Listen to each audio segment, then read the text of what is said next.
If you clicked on this video, you're probably thinking of learning Lithuanian, or maybe you're just curious about the language. In this video, I'll give you an overview about its alphabet, pronunciation, nouns, and verbs.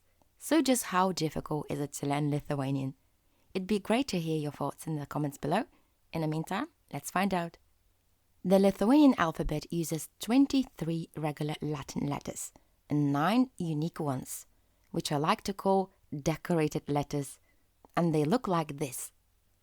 Little tails on letters show long sounds, so a, I, u.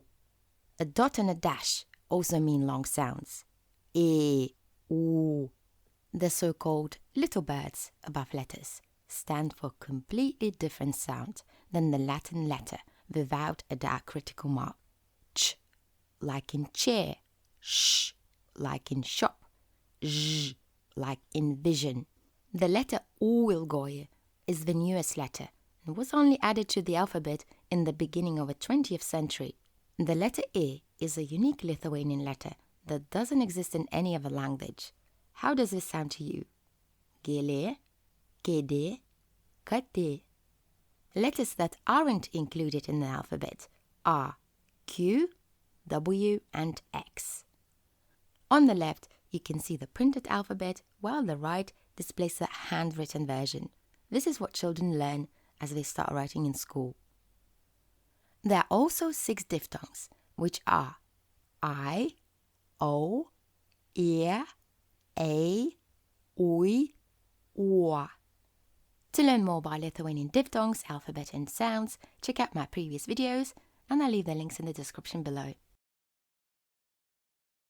Lithuanian is a phonetic language, so with just a few simple rules, you can pronounce words as they're written.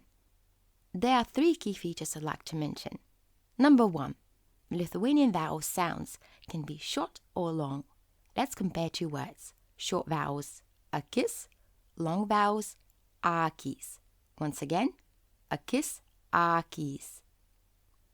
Number 2. Consonants can be hard or soft, depending on the position in a word, except for yot, which is always soft. Let's compare the letter L. Ledas, labas. Ledas, labas.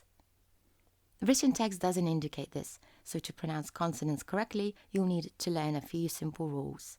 Number 3. In Lithuanian, word stress is not fixed and can fall on any syllable, but you won't see any indication or any accents in the written text. If you are unsure, I'd recommend using this handy online tool. Just type a word or sentence and you'll be able to check the correct stress and even listen to the correct pronunciation. I'll make sure to include a link in the description box below. Keep in mind that there is a spoken and a standard language. For example, good day or hello in a standard official language is laba diena. But in informal, everyday situations, it's very common to say laba diena. As a beginner, if you like to learn the standard Lithuanian, a good starting point is audio recordings that come with beginners' textbooks or Lithuanian national radio and TV. Once for all, on this topic, I'd like to clarify that Lithuanians don't sneeze out a gratitude. Nope, they're not saying ačiū when they say thank you. The right way to say it is ačiū. Ačiū. All Lithuanian nouns have a gender, either masculine or feminine. A noun's gender is always indicated by the noun's ending. New Yorkas, Paryžius are masculine verbs because they end in as and us. Ispanija, Ispanė are feminine because they end in a and e. The noun endings we just covered can be found in the dictionary, and they belong to the nominative case. But guess what? Lithuanian nouns actually have 7 cases, each with their own unique endings. Cases mean that all nouns change their endings depending on the function in a sentence. For example, when a noun is used in a locative case, it indicates a location, darbe, sode. If a noun is used in genitive, it shows ownership, Tomo namas. Here's an example of the word book in all 7 cases. Be aware, as the ending changes, stress changes too. 7 cases may seem overwhelming, but for context, Latvian and Polish languages also have 7 cases, Russian has 6, and German has 4.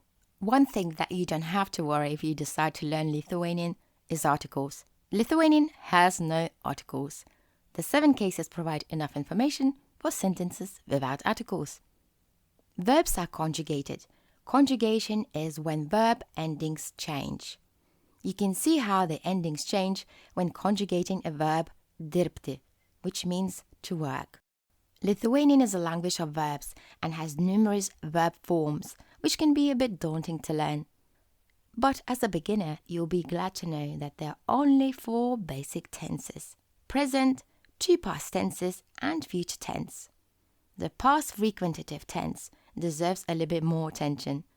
As the name suggests, it indicates an action that happened many times. The key feature is that it always has a suffix dov. In English, this would be translated as used to do. I used to go. Aš eidavau. And finally, using negative verbs in Lithuanian is quite simple.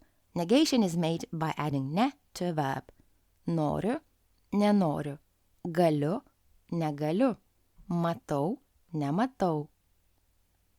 To conclude this video, what are the hardest elements for you?